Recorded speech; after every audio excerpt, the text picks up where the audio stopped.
Pendaftaran secara automatik Undi 18 menyumbang kepada peningkatan jumlah daftar pemilih termasuk di Sabah yang layak mengundi pada PRU15 ini. Di sebalik peningkatan jumlah tersebut, apa suara yang mahu mereka bawakan dalam pilihan raya kali ini? Apa ciri pemimpin yang mereka harapkan untuk mentadbir Malaysia untuk tempoh 5 tahun akan datang? Persoalan ini mungkin akan dijawab bersama rakan setugas wartawan Hasimi Muhammad yang kini sudah pun berkelana dan juga berada di Kota Kinabalu, Sabah. Hasimi, teruskan dengan laporannya.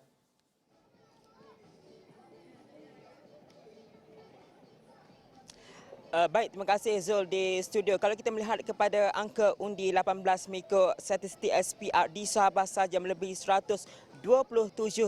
Kalau secara keseluruhan di seluruh negara, kumpulan pengundi dalam 18 hingga 20 tahun ini melebihi 1.3 juta pengundi. Dan kalau kita melihat kepada angka ini cukup besar untuk memberikan impak kepada keputusan PRU15 yang bakal dilaksanakan pada 19 November ini. Dan kalau kita melihat di Sabah itu, apa yang mereka mahukan? Apakah isu-isu yang akan memberikan keterlibatan kumpulan ini untuk PRU15 ini? Dan kita cuba dapatkan hasrat daripada pengundi pertama kali ini, apa yang mereka mahukan. Pertama, melihat kepada ciri-ciri calon ataupun bakal pemimpin yang akan dipilih pada PRU15 ini.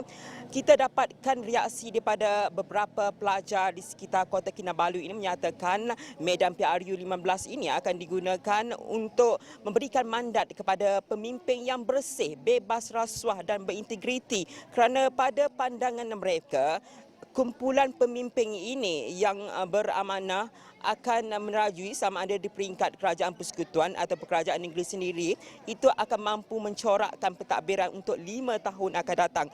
Selain itu juga ada yang berpandangan pemimpin-pemimpin yang mungkin akan mendapat undi mereka ini adalah mereka yang tahu menyelami isi hati rakyat dan juga permasalahan rakyat selain bersifat adil, tegas dan saksama dalam menjalankan kepimpinan. Itu antara reaksi yang diberikan oleh kumpulan pengundi berusia 18 hingga 20 tahun ini yang pertama kali akan menjalankan tanggungjawab pada 19 November ini. Kita dengarkan reaksi yang kita dapat.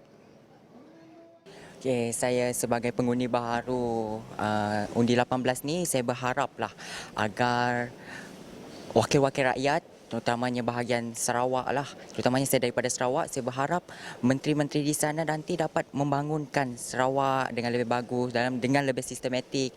Bukan itu saja, saya akan memastikan segala politik itu macam contohnya tiadalah rasuah dan bersihlah segala-galanya lah. Pemimpin yang bertanggungjawab dan tidak makan rasuah daripada siapa-siapa lah. Yang saya mahu untuk memimpin negara kita ni pemimpin yang mendengar suara rakyat, di mana apabila rakyat susah, pemimpin sendiri yang turun tangan dalam mengendali masalah tersebut. Pilihan daripada undian nanti, harap dapat seorang pemimpin yang dapat bekerjasama dengan cepat dan juga mempunyai amanah yang sangat-sangat baiklah dipegang olehnya. Jadi satu lagi is pemimpin yang berani dan juga tegaslah dalam dia punya pimpinan. Macam dia tak pilih bulu dalam memilih siapa yang salah dan juga siapa yang benar dalam pihak dia. Contohnya jalan raya. Jalan raya di Sabah masih teruk, masih belum baiklah. Walaupun sekarang masih dalam proses, tapi saya harap perkara ini dapat diselesaikan dengan cepat sebab masalah ini bukan baru sekarang wujud, telah lama wujud dari dulu lagi. Jadi saya harap pemimpin yang kita akan pilih ini dapat menyelesaikan masalah-masalah yang di Sabah ni, yang terutama di Sabah ni, terutamanya di pedalaman, yang infrastruktur yang belum lagi perfect. Baik Zul, itu antara ciri ataupun pemimpin yang bakal mungkin diberikan mandat oleh kumpulan undi 18 ini. Tapi kita juga mendapatkan pandangan daripada penganalisis politik Dr.